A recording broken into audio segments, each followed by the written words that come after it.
নমস্কার, কৃষ্ণা টক্স বাংলা চ্যানেলে আপনাদের স্বাগতম। আজকের ভাবনা, একই বাঁধনে বলো জোড়ালে আমায়, ভাবি যতবার মরি লজ্জায়। বন্ধুরা, ভিডিওটি স্কিপ না করে একদম সম্পূর্ণ শুনুন, কারণ আজকের এই আলোচনা ভক্তির এমন এক গভীর অনুভূতি তুলে ধরবে যা আমাদের হৃদয়কে ভগবান শ্রীকৃষ্ণের দিকে টেনে নেবে। আমরা অনেক সময় ভাবি আমরা ভগবানকে ভালোবাসি, কিন্তু কখনো কি ভেবেছি স্বয়ং পরমেশ্বর ভগবান শ্রীকৃষ্ণ আমাদের কতটা ভালোবাসেন? সেই অতলান্ত ভালোবাসার টানেই তো আমরা বারবার তার চরণে ফিরে আসি। ভক্তি কেবল তিলক সেবা, চন্দন বা মালা জপ নয়, ভক্তি হলো আত্মার সাথে পরমাত্মার এক অচ্ছেদ্য নারীর টান। আমরা যখন সংসারের মোহে অন্ধ হয়ে যাই, তখন ভগবান শ্রীকৃষ্ণ আমাদের হৃদয়ে এক অদৃশ্য সুতো দিয়ে টান দেন। যখনই তার অহেতুক করুণার কথা ভাবি, তখনই মনের অজান্তে গুনগুনিয়ে উঠি, একই বাঁধনে বলো জোড়ালে আমায়, ভাবি যতবার মরি লজ্জায়। বন্ধুরা, আরেকটি কথা, আপনাদের মনে যদি কোনো আমাদের সনাতন ধর্ম সম্পর্কে বিশেষ জিজ্ঞাসা, বিশেষ কোনো প্রশ্ন কিংবা বিশেষ কোনো খটকা থাকে, তাহলে সে বিষয়টি আপনারা কমেন্ট জানাতে পারেন। হয়তো আগামীকাল রাতেরই আপনার কমেন্টসটিই আমাদের আলোচনার প্রধান বিষয় হতে পারে। যখন এই ভক্তি প্রবল হয়, তখন ভক্ত জগতের সকল কোলাহল এবং অশান্তি ভুলে কেবল তার রাঙা চরণে চিরন্তন প্রশান্তি খুঁজে পায়। এই যে ভগবানের প্রতি একনিষ্ঠ টান, এটাই হলো সেই পবিত্র ও অবিনশ্বর ভক্তি বন্ধন। দুনিয়ার সব বাঁধন শরীর, রূপ, অর্থ বা প্রয়োজনের ওপর টিকে থাকে। স্বার্থ ফুরিয়ে গেলে বা সময়ের আবর্তে সেই বাঁধন আলগা হয়ে যায়, কিন্তু কৃষ্ণের বাঁধন হলো আত্মার অবিনশ্বর এবং অনাদি টান। দুনিয়ার সব বাঁধন যখন আমাদের ক্লান্ত করে দেয়, তখন কৃষ্ণের এই প্রেমই আমাদের নতুন করে বাঁচতে শেখায়। তার সেই নিঃস্বার্থ ভালোবাসার গভীরতা মাপার শক্তি কি আমাদের আছে? তাই তো ভক্ত হৃদয়ে বারবার প্রতিধ্বনিত হয়, একই বাঁধনে বলো জোড়ালে আমায়, ভাবি যতবার মরি লজ্জায়। পার্থিব মায়া আমাদের কেবল ক্ষণস্থায়ী সুখ আর দীর্ঘস্থায়ী যন্ত্রণা দেয়, আর কৃষ্ণের মায়া আমাদের সব জাগতিক শোক ও ভয় থেকে চিরতরে মুক্তি দেয়। এই গভীর আধ্যাত্মিক সত্যটিই হল জাগতিক মোহের ঊর্ধ্বে থেকে পরম আধ্যাত্মিক বন্ধনের আসল মাহাত্ম্য। শ্রীকৃষ্ণ পরমেশ্বর হয়েও ভক্তের কাছে ধরা দেন অতি সাধারণ সখা বা সন্তানের রূপে। তিনি কাউকে ভয় দেখিয়ে বা শক্তির দাপট দেখিয়ে নিজের দিকে টানেন না, বরং তার অপার্থিব রূপ আর মায়ার বাঁশির সুর দিয়ে ভক্তের মন চুরি করেন। তার এই নিঃস্বার্থ ভালোবাসা কোনো জাগতিক প্রতিদান চায় না, শুধু চায় ভক্তের হৃদয়ের একটুখানি শুদ্ধ আকুলতা। ভগবানের এই অহেতুক এবং অপার করুণাই হল ভক্তের হৃদয়ে গেঁথে যাওয়া এক অপূর্ব প্রেমের রহস্য। আমরা প্রতিনিয়ত কত ভুল করি, কতবার তাকে ভুলে দূরে চলে যাই, কিন্তু তিনি কি আমাদের ছেড়ে যান? না, তিনি তো ভক্তবৎসল। তার এই অনন্ত ক্ষমা আর ভালোবাসার কথা মনে পড়লে শ্রদ্ধায় মাথা নত হয়ে আসে, আর মুখ দিয়ে বেরিয়ে আসে, একই বাঁধনে বলো জোড়ালে আমায়, ভাবি যতবার মরি লজ্জায়।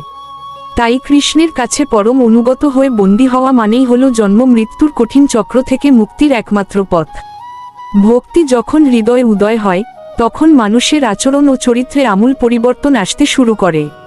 পাথরের মতো কঠিন এবং অহংকারী হৃদয়ও তখন নবনীতের মতো কোমল ও দয়ালু হয়ে যায়।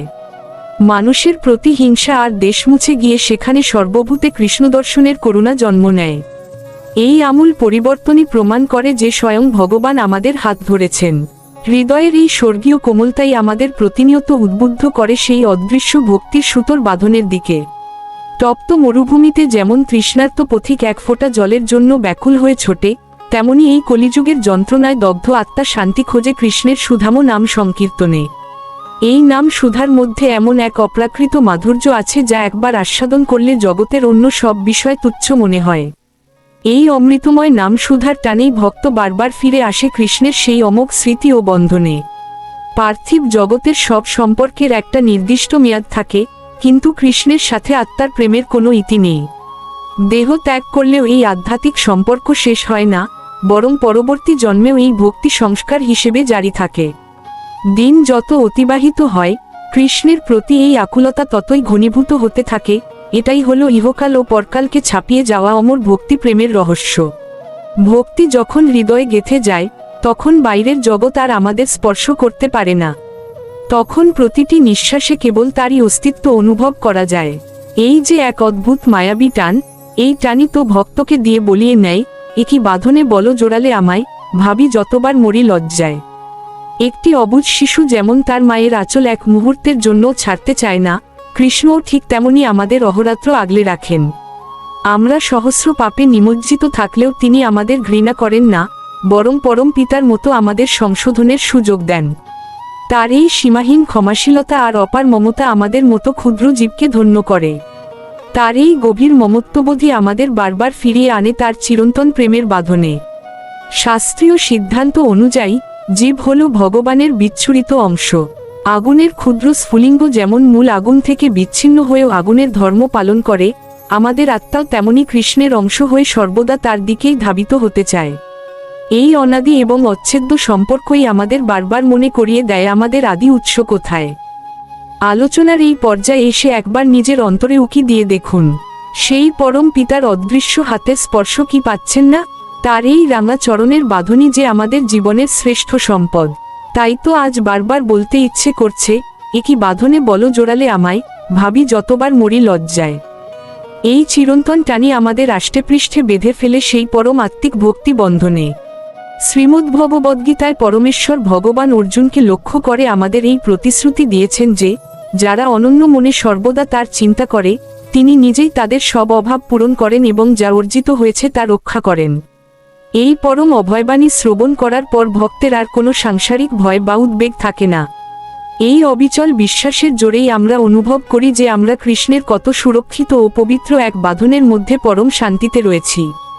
আমরা হয়তো অভিমানে বা অজ্ঞতায় তার থেকে মুখ ফিরিয়ে নিতে পারি, কিন্তু তিনি পরম হিতৈষী বন্ধুর মতো কখনো আমাদের ত্যাগ করেন না। বিপদের দিনে যখন জাগতিক সব প্রিয়জন হাত ছেড়ে দেয়, তখন তিনি ছায়ার মতো আমাদের পাশে এসে দাঁড়ান। ভগবানের এই অটল ধৈর্য আর নিঃস্বার্থ সঙ্গী আমাদের বারবার প্রমাণ দেয় যে আমরা তার কাছে কত মহামূল্যবান। এই পরম আশ্বাসই আমাদের চিরকাল ধরে রাখে তার চিরস্থায়ী প্রেমের বন্ধনে। জাগতিক ইন্দ্রিয় সুখ অত্যন্ত ক্ষণস্থায়ী, কিছু সময় পর তা একঘেয়ে, বিষাদ বা চরম দুঃখদায়ক হয়ে ওঠে। তাই প্রকৃত এবং চিরস্থায়ী শান্তি খুঁজতে ক্লান্ত ও তৃষ্ণার্ত আত্মা আবারও পরম পিতার শ্রীচরণে ফিরে আসতে চায়। যেমন দিনের শেষে পরিযায়ী পাখি তার আপন নীড়ে ফিরে আসে, ভক্ত তেমনি জগৎ ঘুরে শেষমেশ খুঁজে পায় কৃষ্ণের সেই নিশ্চিন্ত মায়ার নিরাপদ ও শীতল বাঁধন। আসলেই বন্ধুরা, কৃষ্ণের প্রেমের কোনো তুলনা হয় না। তার এই চরণের দাস হয়ে থাকাই জীবনের পরম সার্থকতা। তাই আবারও মনের গহীনে বেজে ওঠে সেই আকুলতা, একই বাঁধনে বলো জোড়ালে আমায়, ভাবি যতবার মরি লজ্জায়। ভক্তির এই সর্বোচ্চ স্তরে পৌঁছালে ভক্ত আর নিজের জন্য কোনো মুক্তি, স্বর্গ বা জাগতিক সুখ কামনা করে না। সে তখন শুধু চায় প্রতিটি মুহূর্তে যেন কৃষ্ণের ইন্দ্রিয়তর্পণ হয়। তার প্রতিটি শ্বাস, প্রতিটি চিন্তা আর প্রতিটি কাজ যেন কেবল কৃষ্ণের সেবায় লাগে, এটাই তার জীবনের একমাত্র ব্যাকুল প্রার্থনা হয়ে দাঁড়ায়।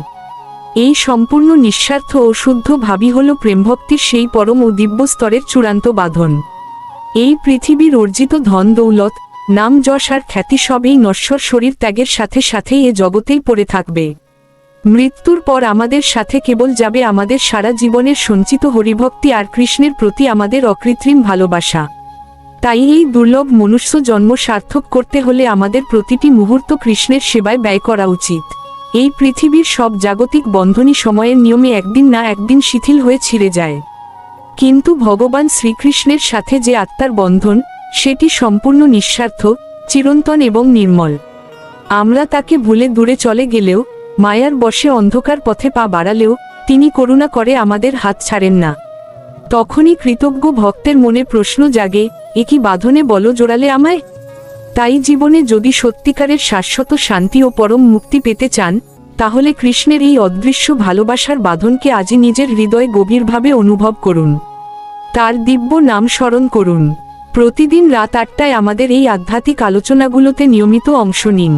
ভিডিওটি ভালো লাগলে লাইক, কমেন্ট ও সাবস্ক্রাইব করে এই ভক্তির আনন্দধারায় আপনিও শামিল হন। এতক্ষণ ভিডিওটি তত্ত্বাবধানে ছিলেন শ্রী মিলন দেবনাথ। হরে কৃষ্ণ।